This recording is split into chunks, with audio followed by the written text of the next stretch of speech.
It's the Friendly Fire Show, episode 188 for the end of October 2021. I am one of your hosts. I'm Steve Wright. Joining me is my friend, my best friend, your best friend, most likely the internet, because he's that lovely. Ben Salter from Stevivor, alike. We both are. Hi, Ben. How are you? I'm really Well, bad at I'm this after 188 episodes, but anyway. that is true, but it's only our second live stream episode, so I'm excited about that. We're live on a Tuesday instead of a Thursday as usual, so mixing it up. Live on a Tuesday. Because, Yeah, well, like, I could leave the house right now, Ben, as you always could, I suppose. yeah, But, that's exciting. well, is it though? Like, I don't know. We're also, are we doing COVID update? We have the highest, like, deaths and hospitalizations in the state at the same time we're apparently able to just leave. So I don't know. I'm just hanging out at home while I Mm, figure out what's going on. But yeah. Well, you don't want to leave anyway because there are so many great games to play for the first time ever. Now that you can leave, everything comes out basically. yes. Well, we'll get into that in a second. So, is that it? Like, is that end of banter? Banter over? Just straight into it? Because we're Yep. that There's too many things to inundated. talk about now. Yeah. There's actual releases. The banter was back when there was like nothing coming out. Oh, So, that's true. Okay, well then let's talk about the game that you and I have both played together, albeit for mm. a very short period of time. I think we talked about it maybe last week, but in case or last fortnight, just in case we've both played it together, I'm talking about Back for Blood. Uh, what did you think? I guess is the best place to start off. I won't be back is what I'm thinking. It was just not fun is what like it's from the creators of Left 4 Dead, which to be honest I never really got into. Like I could appreciate it, but I wasn't someone who played it heaps. So when I wasn't enjoying it that much, I thought that was the reason why. But it was just first of all we had to play with two randoms and we couldn't figure out because we were old and can't figure out how to do Xbox anymore, how to not have to speak to them. Because there were two guys on Xbox Live who were like, "Yeah, we can hear you, bro. Shut up." Like, we've got our mics on and we've got our headsets on and we don't want to speak. Like, and we don't want to hear you. You're It's like, forgetting about the part where we went into an Xbox party first, and then because we yeah, were in a yeah. party together and then joined the same game, we were like echoing. We had just like two Mm. versions of our voices going back and forth across Xbox Live, I suppose, which was I'm sure there must be a way that you can avoid that, but we didn't figure it out in the 10 seconds we gave it. And those guys weren't really team players. The problem I always have with this type of game is you need to have four actual players for it to be fun. And I'm sure it would be fun, but I'm never getting four people together play this the whole way through. Uh, and yeah, so that's what I would love to play it. Just two, even three people maybe, and then a bot to come in. Because at one point you dropped out and you got replaced by a bot, so it can be done. But I couldn't figure out how to set that up as that's what I want to have happen. And then yeah, it was so repetitive in like the hour or so we played, and I never really understood why I was doing it. It just the whole time kind of felt like I'm doing this because it's there. Like I'm not really enjoying it. So that was my experience with it.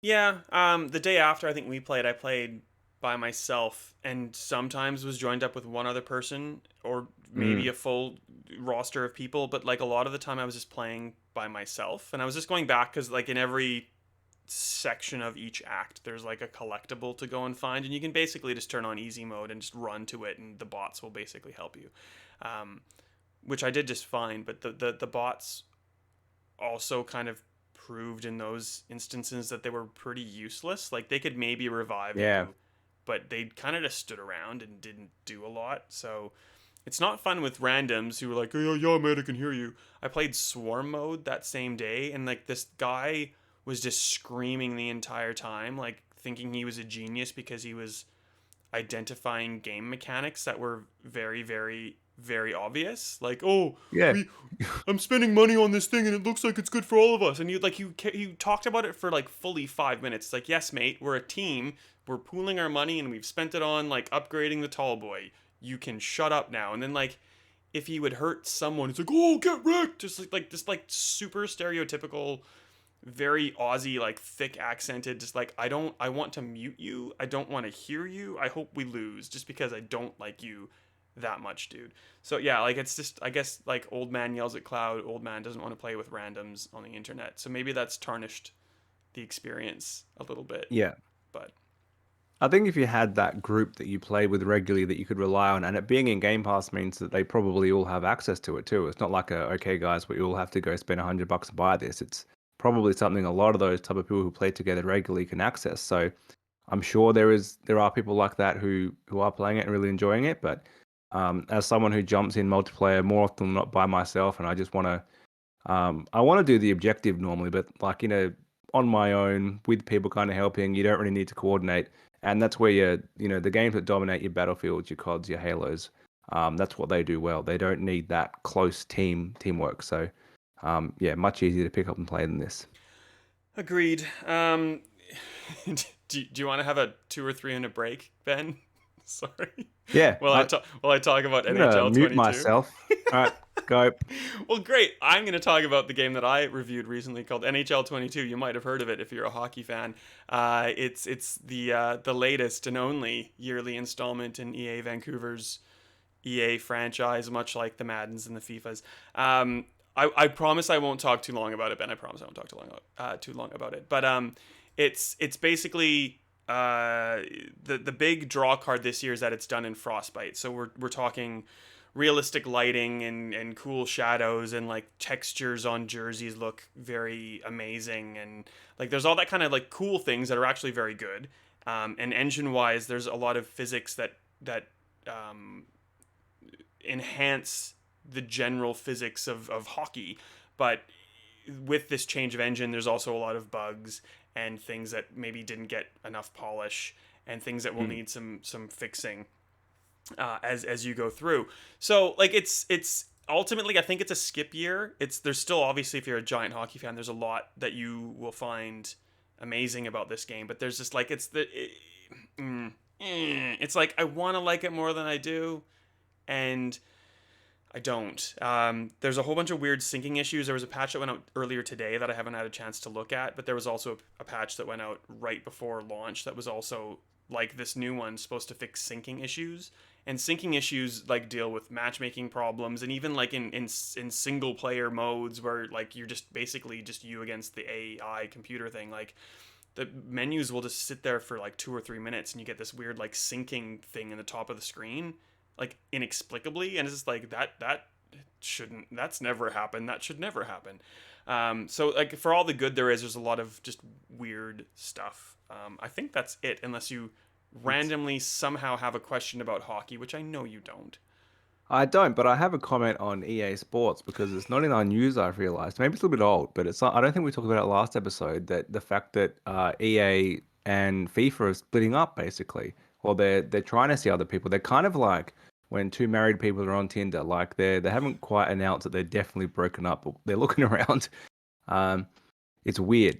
Hmm. So, and it's a big deal because without FIFA, like that's EA Sports' big money maker, and it's why they fund their other sport games, I imagine, because they know they've got that cash cow, and they kind of want to go out there with, oh, here's just EA football. Like that would be strange. So, because people just say, like people like me at least, just say FIFA as in the game, not the football organization. I can't even remember what it stands for. So, Football is in there somewhere. yeah, You're welcome. and especially when FIFA are like, oh, we're open to people to, come and bid and take the license. EA doesn't have to have it.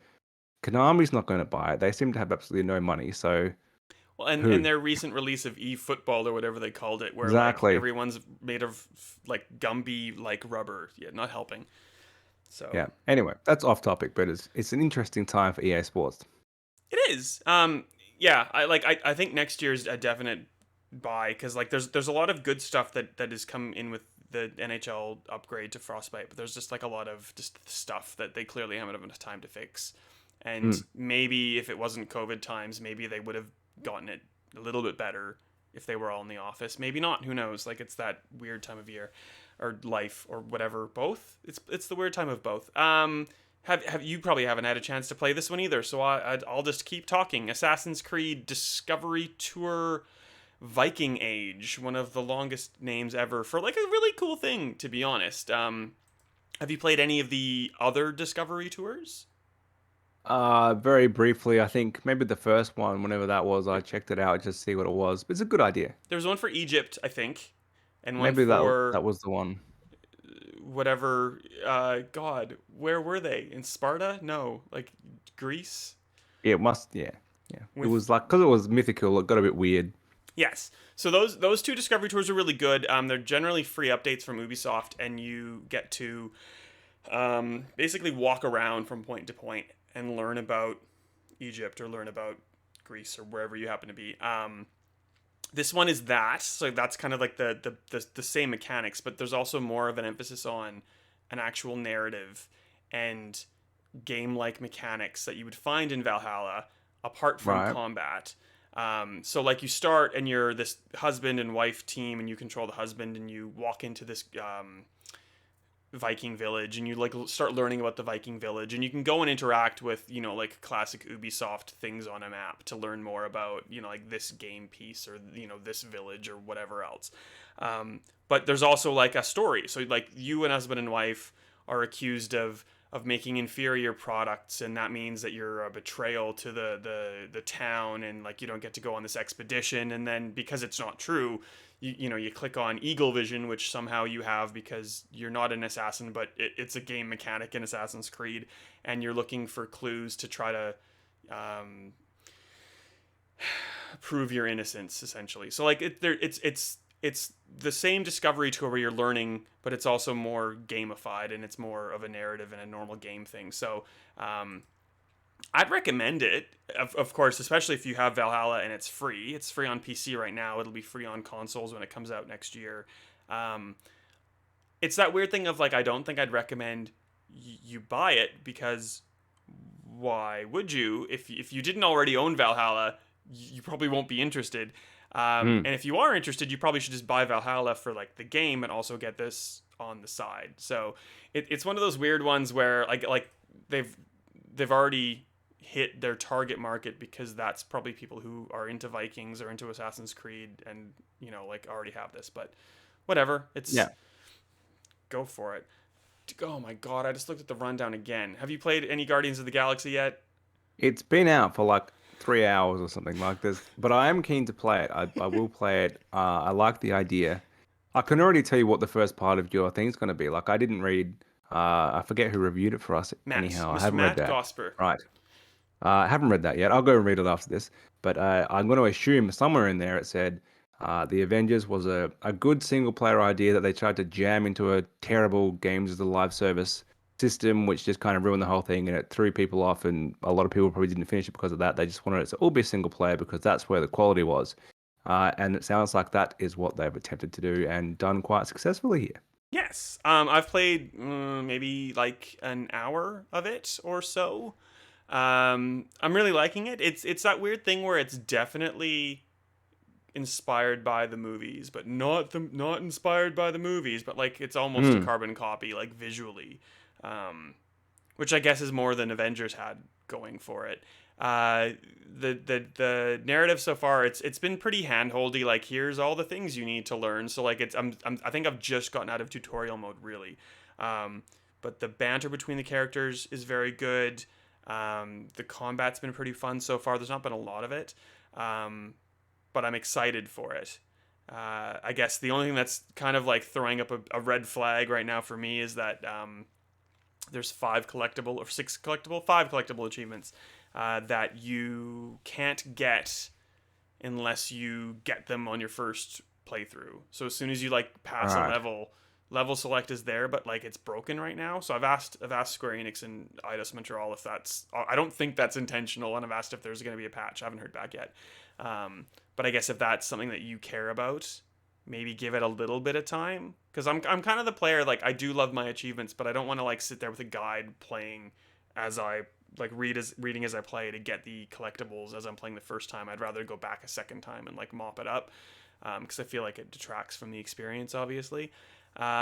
So hopefully that's not a thing that is normal. It's good. I like it. It's really fun. It's a single player thing. Like they said, there's no microtransactions. Like all the costumes and stuff that you get, you earn by finding them in the game. So it's a departure from the likes of what the Avengers and well, just the Avengers Yeah. really, because that was garbage. And it's more like a Spider-Man game from Sony, which is like who doesn't want that? Everybody wants that. So Go team. Play it. Let me know how you go. Well, seeing how you played an hour, I played none at all. Why don't we leave that one here and we'll come back to it next episode, which is rare for us. But Done. I'll play it before then, you play it before then, and next time we'll have something to talk about from the actual game as opposed to the tutorial and what I think it probably is. Sounds good, my friend. I guess Mm, in the same kind of boat, you probably played like a very minute amount because it came out today of Nintendo Switch Online Plus expansion pack. that's right.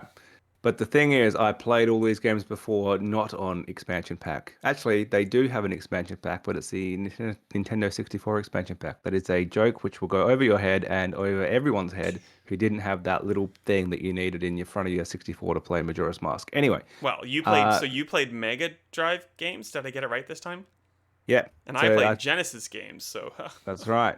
And there, that seems to be that you get what you originally got. So actually, that's not true. You can pick for the 64 games. Do you want North American or do you want PAL region? Which and means you can play just English, but proper frame matching. which is Or, NTSC. hmm, Yeah. because anyway, we don't need to get bogged down in that. Basically, we got real dodgy games in the N64 era that just skipped a frame instead of changing down to 50 hertz. Anyway, doesn't matter. They've solved that by giving you the option.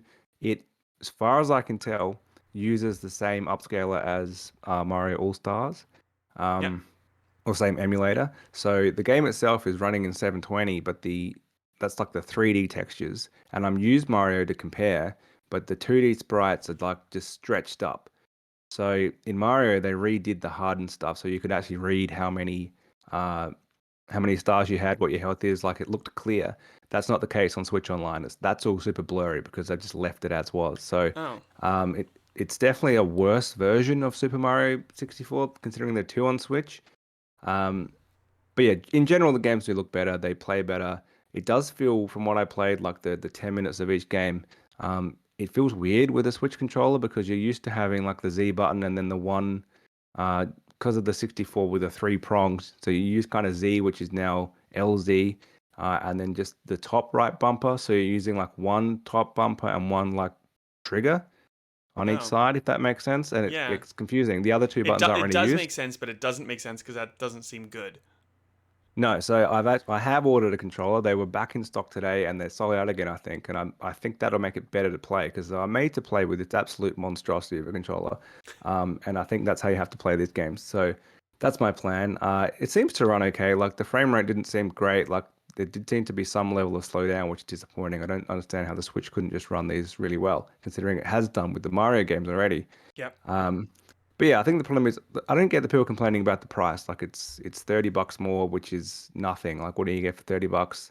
I think adding in that Animal Crossing DLC is what makes it an easy sell. Like that costs more than that.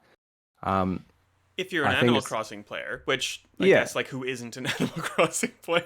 I So I don't I think if you're even remotely considering purchasing this, you have Animal Crossing. yeah. So they know what they're doing with that. Yeah, it's low on content. Like there are 964 games there, really only eight because we already had Mario, and there's like 13 Mega Drive games or something which you probably already have as well. I think they're in a collection on Switch for like $10, so it's not worth that much. I wish they launched with like 30 games instead of eight because it would have been easier to sell that. Like I smashed through them all just to test them. I kind of felt like that's it. Like I get what they're gatekeeping. Like all these games are ready to go.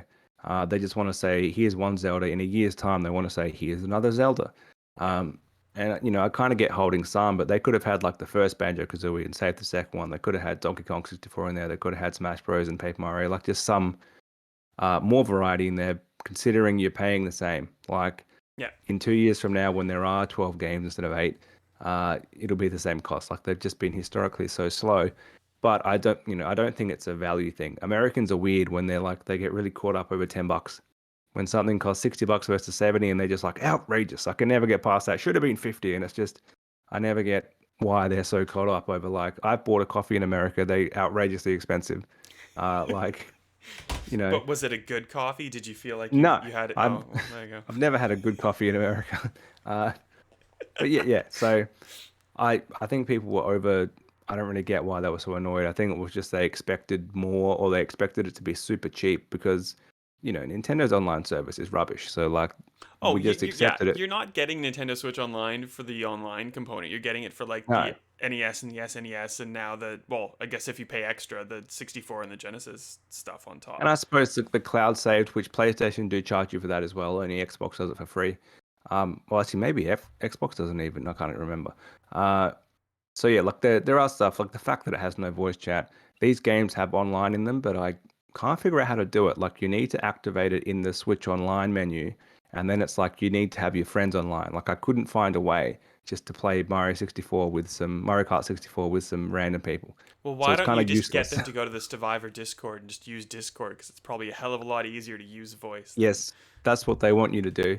Yeah, so it's rudimentary, but these are good games. That they're the best they've officially looked. Like this is the first time Ocarina of Time has been in anything remotely HD, even though all the 2D sprites are still not HD, Yeah. that I can tell. Um, so yeah, that's of course there are the fan-made versions which look way better, but it's an improvement on what we've had in the past. So yeah, I think it's if you're into it, you're into it. You already know you're going to buy it. If you were complaining before it even got announced, you're not into it. Yeah. Well, like I don't know. Like I don't play Animal Crossing enough to care. I Mm, don't know how they're gonna justify the cost if Animal Crossing was a big sell in like yeah. 6 months. I guess they're just gonna have to keep adding like random pieces of other games DLC. Well, Like and that's the thing. Does that could potentially make it great value if they do that? Being Nintendo, I'm not holding my breath. It might be Animal Crossing and nothing ever again. But if they, because I mean, I'm not really a DLC player. Normally, a game comes out, the DLC comes out way later, and I've lost interest and I never go back to it. But if they were to say, the Smash Bros. DLC is now part of your online subscription, probably go check it out because it's already there. yeah. If I don't even know what their next big game is, they're not going to release DLC for Metroid or I anything. was gonna So say Splatoon Pokemon are 3, but that's not a good example. probably Pokemon Legends will probably get some type of DLC. Um, can't And think of any others. But, it's yeah. that thing of like, will all these games stay in the library? Or are they just gonna rotate out and you're only Mm, gonna have like 6 or 8 or something? Like all of those things are really what I would weigh up to see if it was worth it. But like if you're a huge Nintendo yeah, fan, it's probably worth it. Like who are we kidding? Like we're splitting hairs here. So yeah. I would hope they're not going to rotate out any first party games, and there's not a lot of third party in there anyway. So, yeah, but they but there's do not a with lot in there it. to They begin do with. with NES and SNES, right? They don't stay.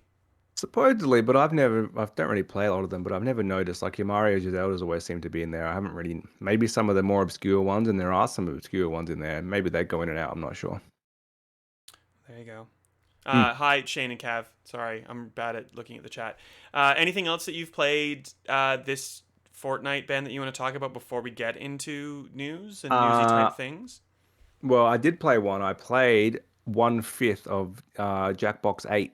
So I played only Drawful Animate, which is the third Drawful. Yep. And there are other new games in there, but basically, the only game my friends have any interest in playing is Drawful, and I think they may have played Quiplash a few times too, but that's all they want to play. They know how to play it, it works out.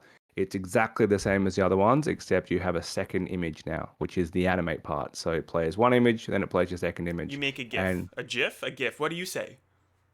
well, GIF until that guy schooled us that it's a gift. Apparently, you give it Christmas. Yeah, Anyway, it's yes.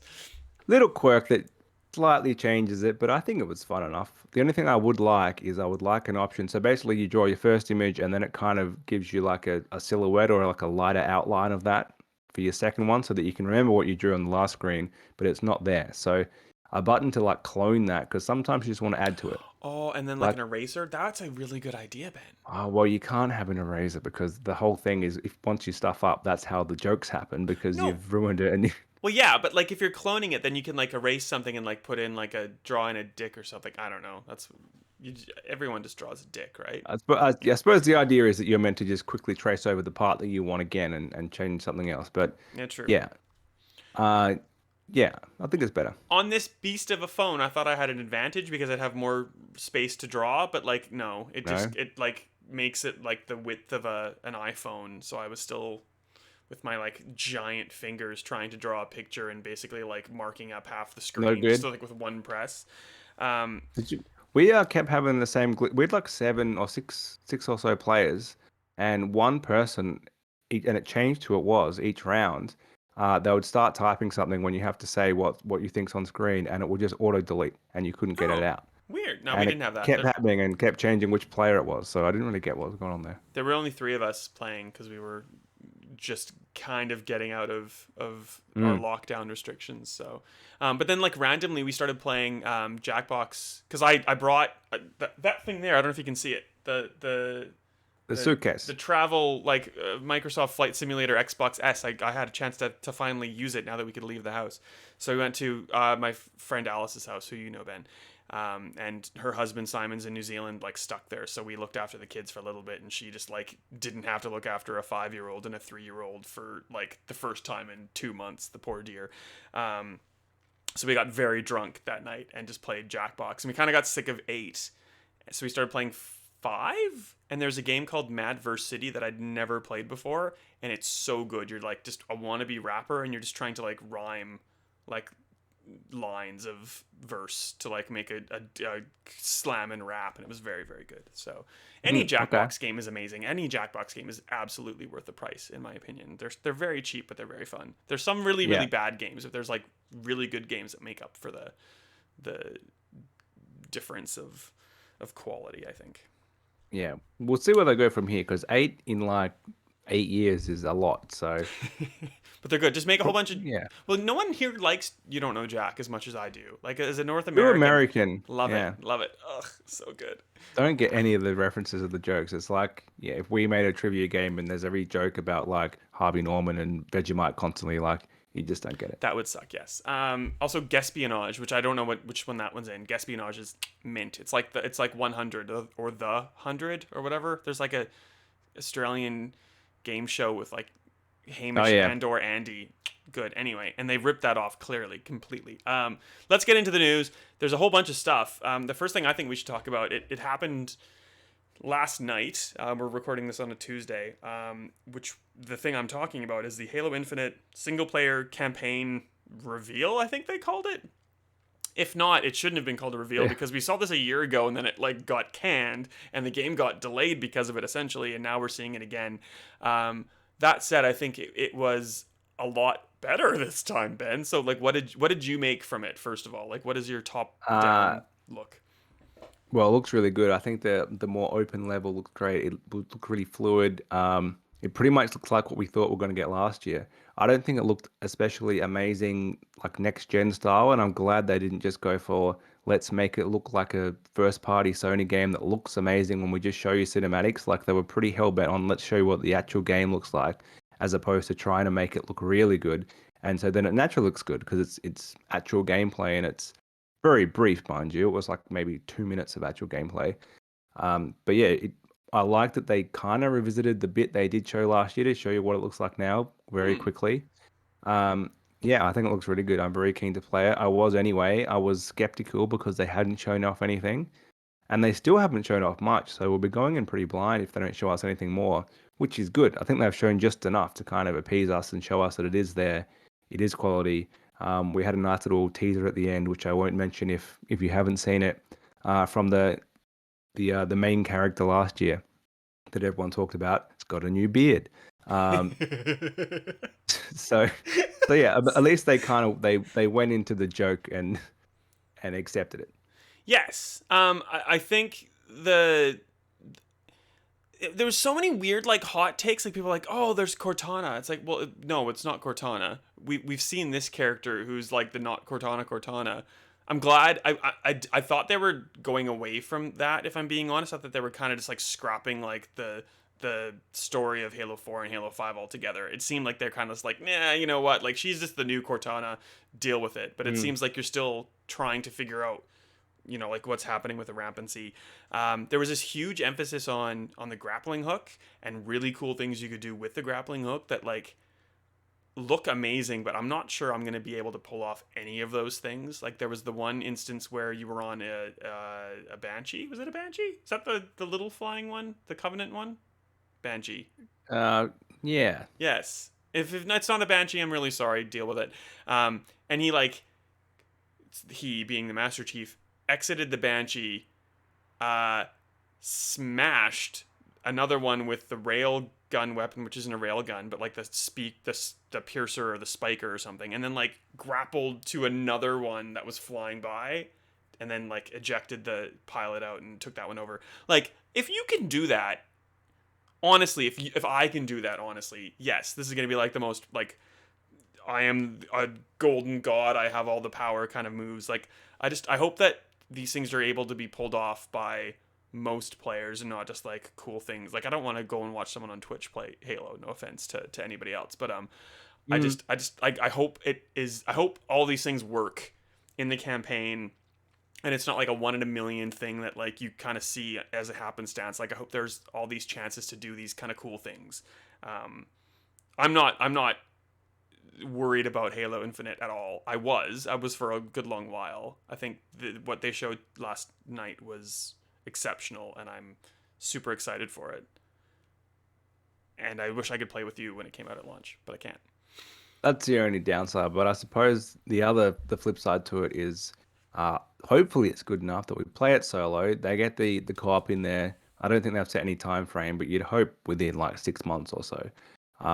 And then we want to play it again because it's so good. So, and that's been the Halo way traditionally. I've normally played it both solo and co-op. So it is disappointing though because it would have been amazing to play early December, lock it in, and play a co-op the first time, and then go back and play solo, which is probably what I'd prefer to do. Um, if it were possible. But anyhow, still looks good.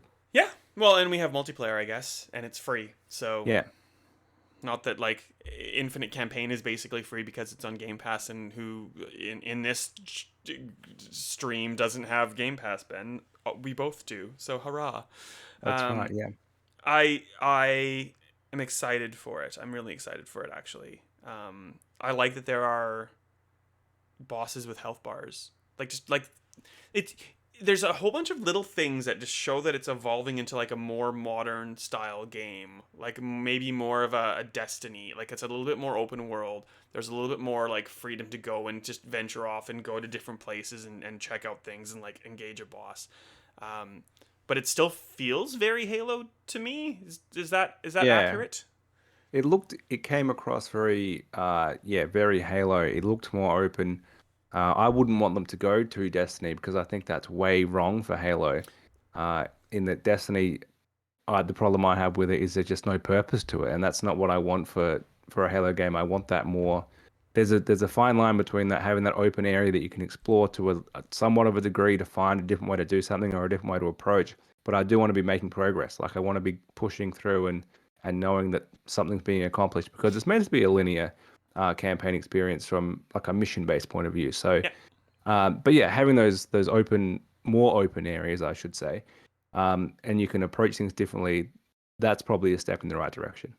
Yeah, I don't think every enemy should have a health bar or like numbers popping up above their head when you're hitting them. But like instead of having like a room with four brutes who are just like you'll Mm. get wrecked on something. Like I'd rather that there just be one enemy where you have to think strategically. Like there was a little section there. I think it was a brute, where like Chief was throwing those explodey like battery things at the dude, and like you could see like a little bit of his health bar go down, and he would grapple him and hit him, and then like try to retreat to get some space.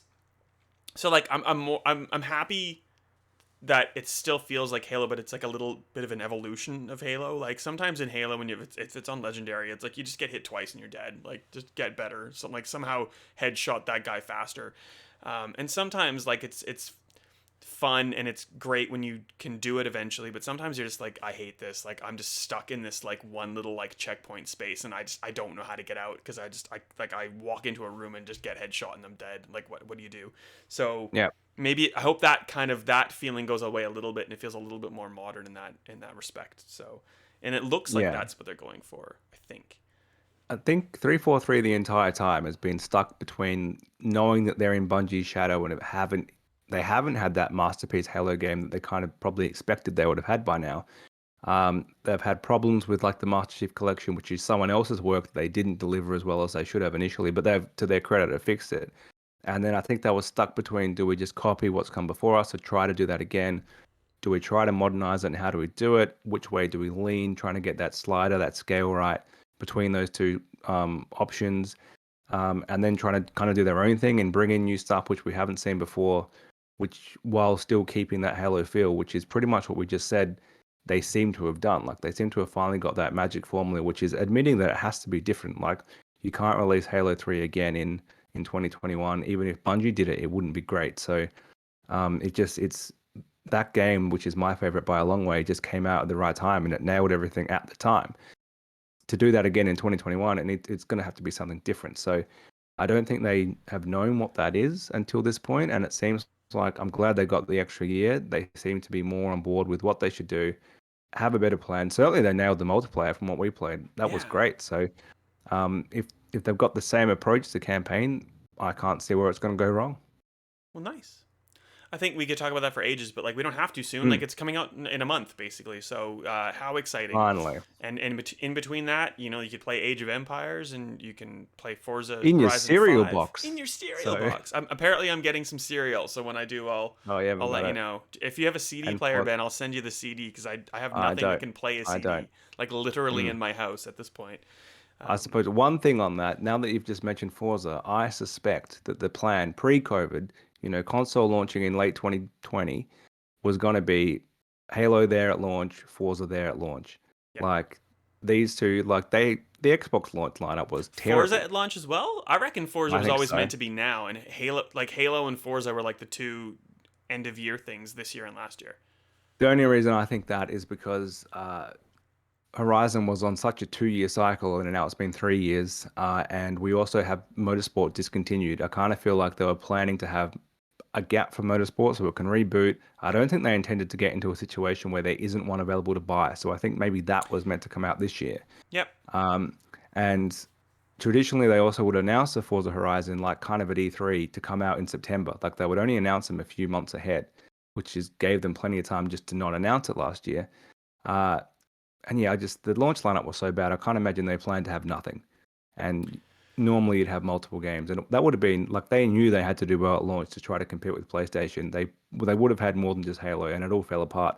As a result of that, they now have an amazing year this year. Like this is probably Xbox's biggest year in I can't even think of the last year that was this big from a first party point of view. Yeah.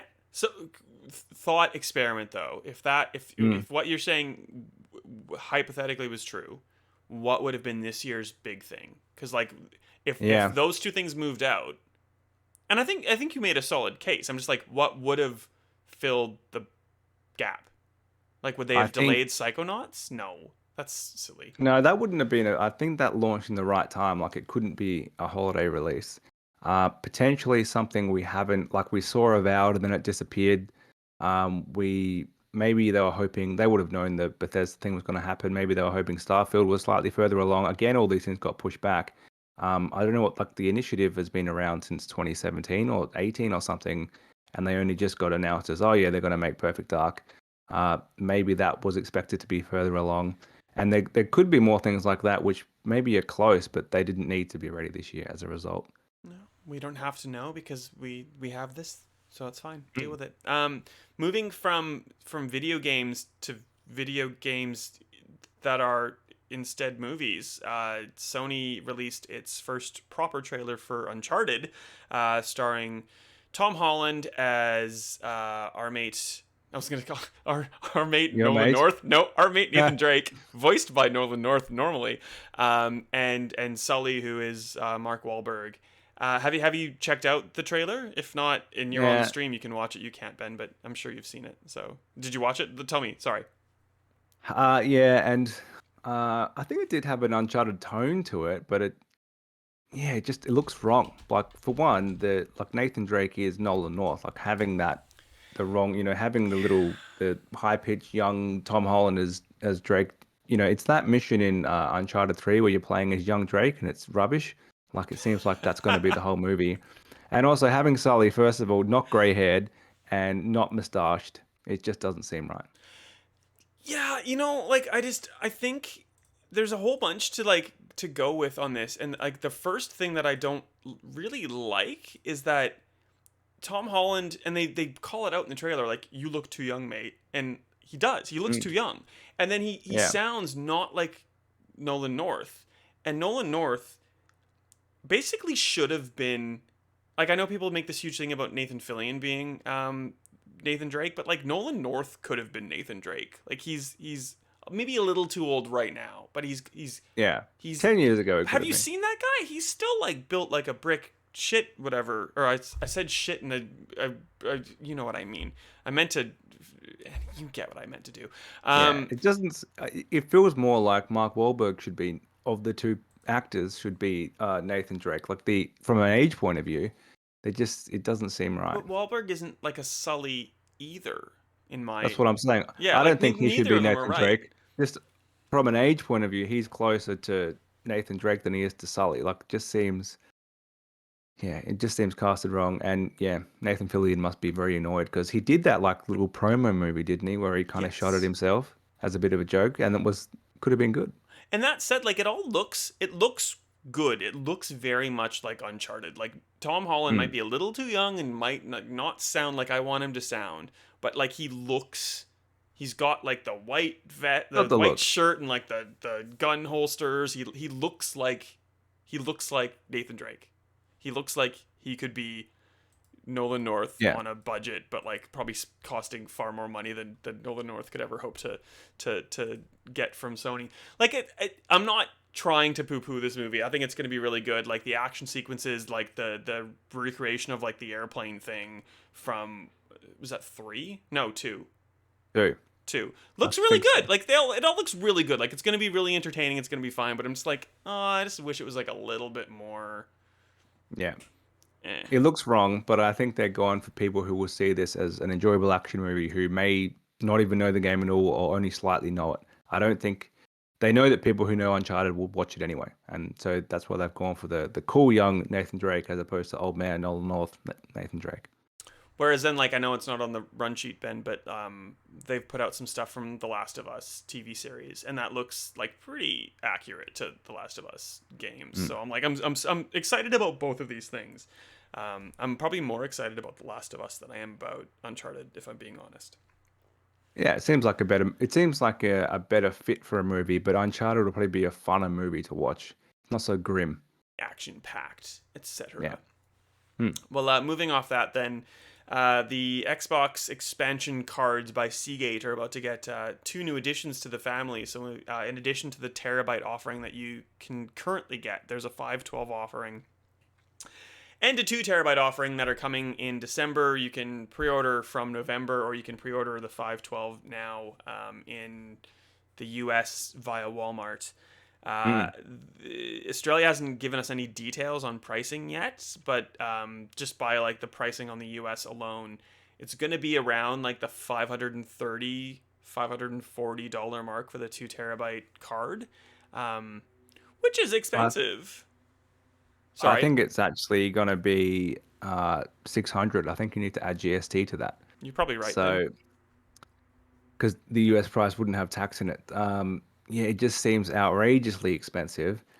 But we knew that would happen. Like it's the only way for it to happen. I'm happy with the 1 terabyte one. I needed to get it because it's just not enough space by default. I think I can make do with just that 1 terabyte. Now that I've had to, at the time I thought not enough, but now that I've had to do it for a year, I still have like another 8 terabyte drive hooked up that I move stuff over to that I don't need urgently. Yeah. But so the 2 terabytes of usable space I have do get filled pretty quick.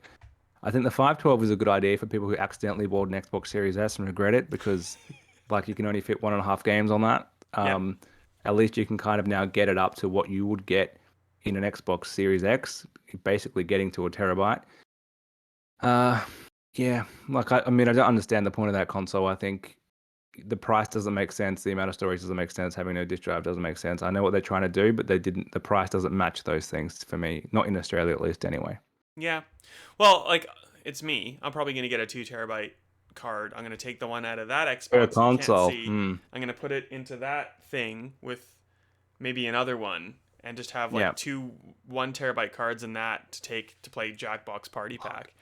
And then just have a two Yeah. terabyte drive in there to just not have to worry about shuffling because I'm lazy, and I guess It's like good to have options. And you know the card does work really well. Like having a proprietary storage is as your only option is not great. Like it killed the Vita basically. But considering how clunky like the PlayStation alternative is, and it's not really any cheaper as far as I can tell, at least not a great deal for 1 terabyte. Maybe it would be for two. Uh, and like having two Xboxes, I just put games on the card. It takes like 30 seconds to transfer a 90 gig game. Plug in the other Xbox, take it off. It's plug and play. Like it doesn't get cranky at you like your PC will or your PlayStation will when you unplug the hard drive. Like it just, that's fine. You plug it back in, that's fine again. Like it works really well. But it is so expensive. Like it's going to be so hard to justify to someone.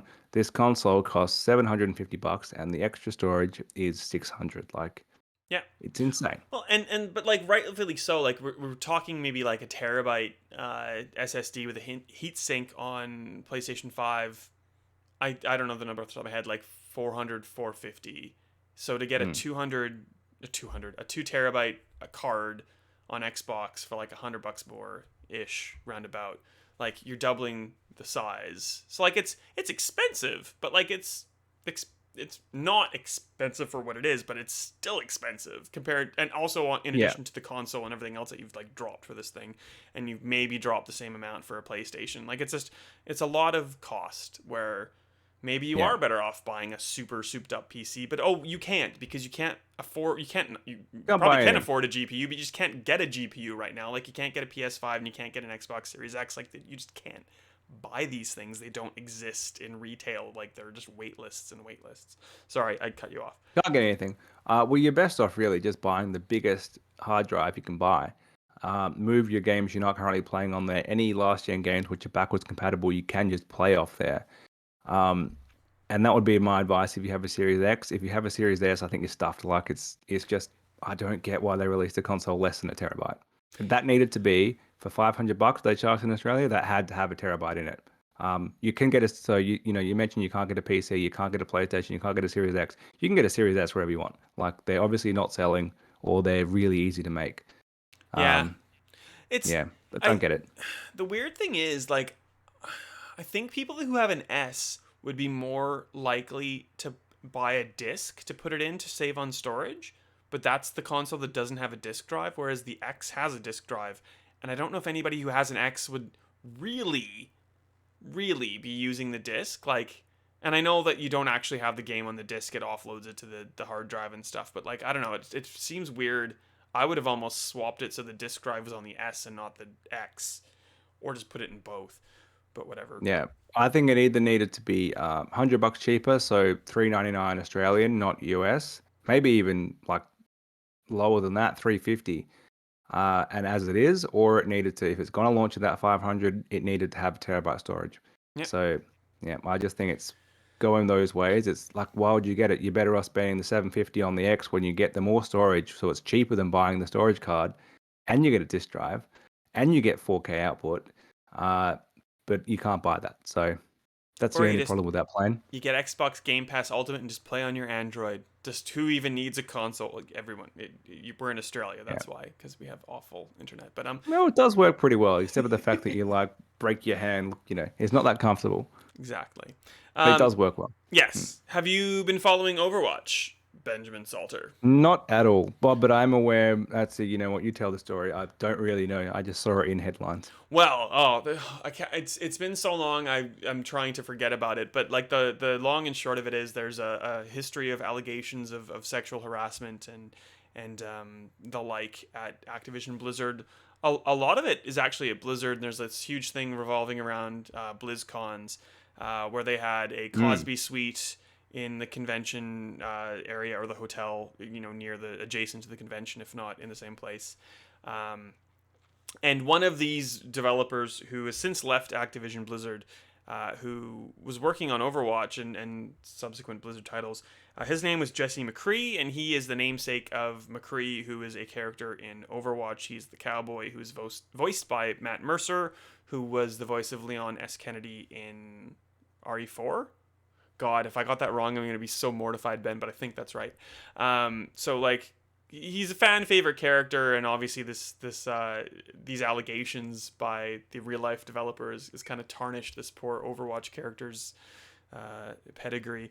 So Overwatch came out ages ago and said we're going to rename him, and we didn't hear a lot about it until earlier this week, I believe, where it was revealed that he is going to be renamed to Cole Cassidy. And not only is he going to be renamed Cole Cassidy, but there's this kind of like in-game reason for the name change. It's not just like we renamed him and that's his new name. Deal with it.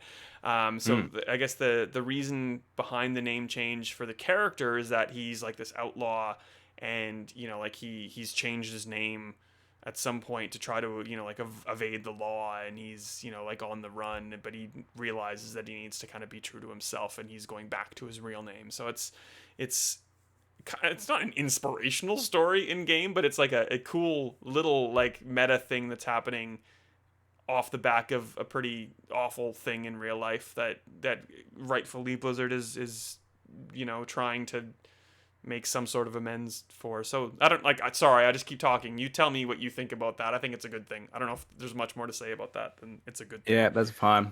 Don't know any details on this, so no comment. Basically, sounds like a good idea. Don't be a dick, people in real life. Just don't be a dick. The last thing I really wanted to talk about is like, I don't know, the 50 millionth rumor about a new Splinter Cell game being in development. Please be true. Like I think we've talked about it every third episode. Like surely it's coming. Ubisoft seems to be actively against doing it, so I won't believe it until they actually announce it. I mean, I saw people rumored being like maybe Microsoft has just bought Splinter Cell because that was a long time ago, was very much tied to Xbox. There's no way that's true. That's just hopeful thinking. It would be a great franchise if they're going to steal one off Ubisoft. I'd be fine Yeah, I with don't know that. why. It must have not sold that well the last couple. Like Blacklist was almost a decade ago, so I Was thought it was really good. Blacklist 2013? Yeah. Yeah. Mm. The one that are like not what was that expo called in the one in Sydney that was EB like Expo? Homebush. Oh, No. yeah, that is what Yeah. it's called. Yeah, that was it. And it was just on repeat all the time, and it looked like a good little level, but it was like it was in the main booth was basically Ubisoft, and they just had Just Dance and Splinter Cell Blacklist going side by side, and I just thought that was a funny kind of like contrast of two total polar opposites to be like the headline act. Yeah, that was ages ago, so. I don't know why they're so actively against doing it. I know it goes against their whole we need to have games as a service and everything has to be multiplayer except for Assassin's Creed and whatever they're on at the moment, which they seem to be going back off because there's a lot of backlash to it. And they've realized, and we talked about it last episode, they keep Yeah. making With games that are for Frontline. no one. Yeah. Yeah, they make games that are trying to be for everyone and they end up being for no one. So Splinter Cell has a great potential audience. Please do it. Well, so there's a lot of stuff I want to talk about based off what you've just said, and also Shane has said in chat that they should I guess being Ubisoft, should license the game out not to Microsoft, but I guess it is to Mm, Microsoft. Damn it, Arcade Leon, who is Microsoft, there you um, go. to do like a not a Deathloop style game, but obviously something kind of like following on from Deathloop, which I think would be amazing. Which kind of leads me to my point. And I can't remember. I've heard this somewhere, and I can't remember who said it, but it's like a super accurate statement. Why would you trust Ubisoft right now to make a good Splinter Cell game? And I think the answer is you probably can't, because Ubisoft has just made so many really bad mistakes, like Frontline, like Hyperscape, like trying to do all these games as a service, getting rid of first party. Like I don't know if I want a Splinter Cell game which is just like an open world, 50 million points on a map. Yeah, Like I like it agree. needs to be like super hardcore stealth, like doesn't it?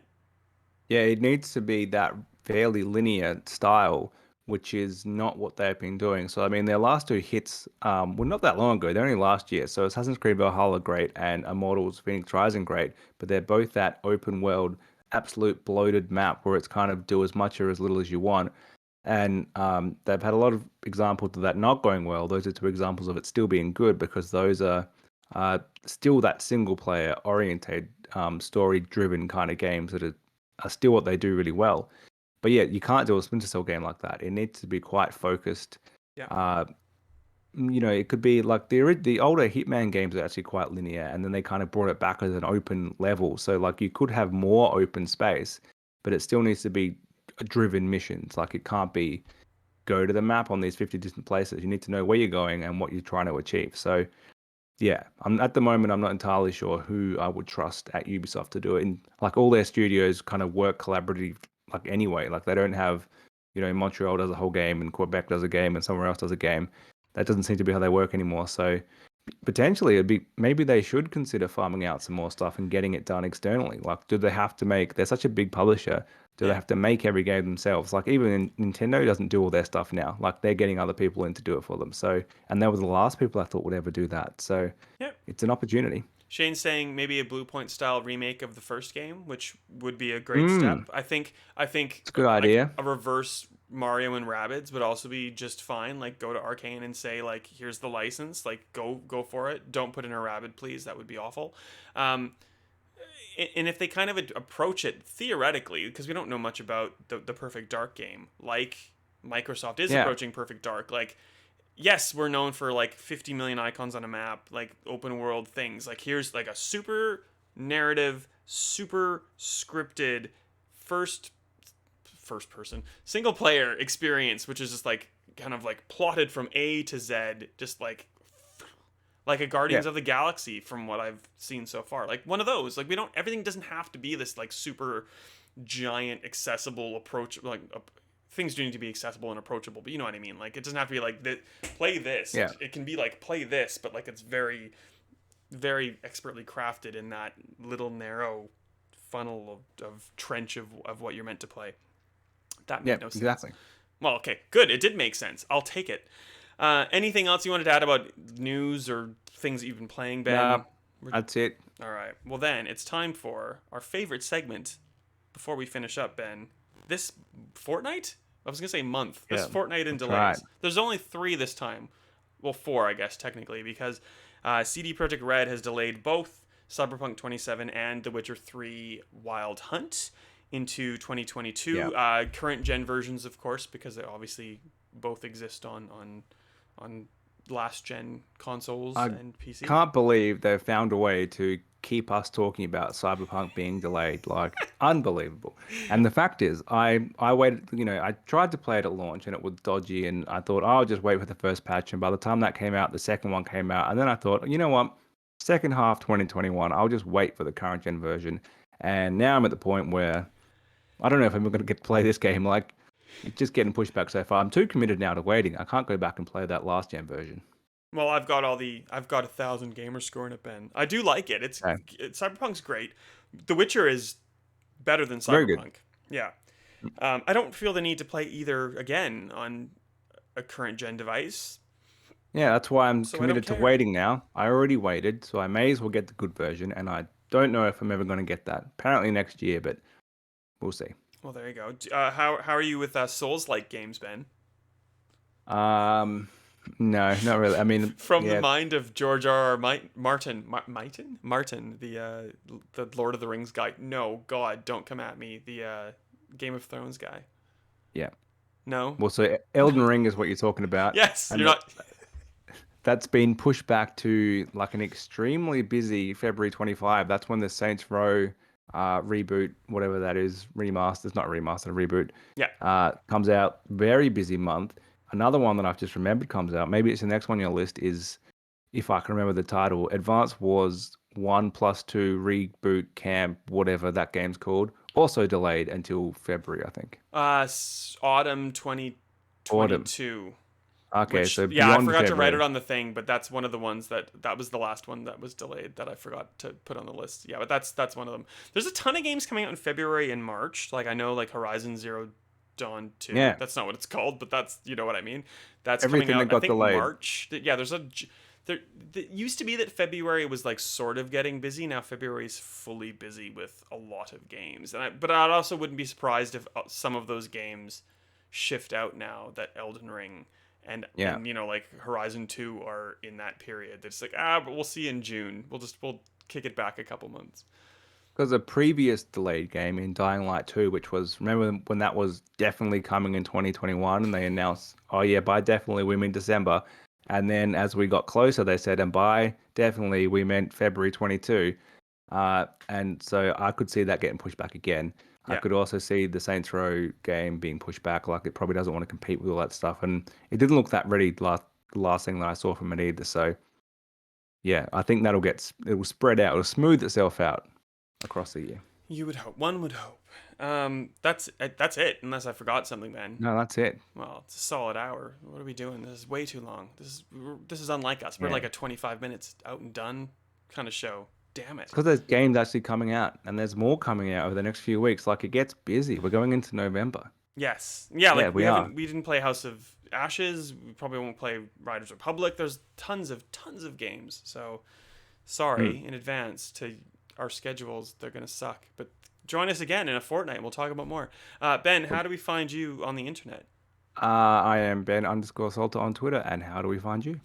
I am SWrightAU on things, and of course we're both on Stevivor. Thanks to Shane and Cav and I think his name is Jason Mira. Sorry if I've gotten your first name wrong. It's not your Twitch handle. For following and joining and stuff, and we'll see how this goes. Theoretically, Ben, I'm pulling back the veil. Luke Laurie of also Stevivor fame and The Gap and just being Australian awesome is going to join us next week, so I can click more things and not worry about all the buttons and doodads. Perfect. Except we're not here next week. You mean next fortnight? Next fortnight. Is not, Damn it! You don't pay me enough for a weekly show. Come I was on. clicking too many doodads and buttons to get it right. Enjoy Adelaide, Ben, and I hope That's your right. dog and your girlfriend are doing very well and I'm sure they are. enjoy life. That was the worst sign off ever. But Yeah, this whatever. is no good. Yeah. This is the problem with live. You can't cut us off like 2 minutes ago, which is the usual plan. I can in the recording. See you later. Yeah.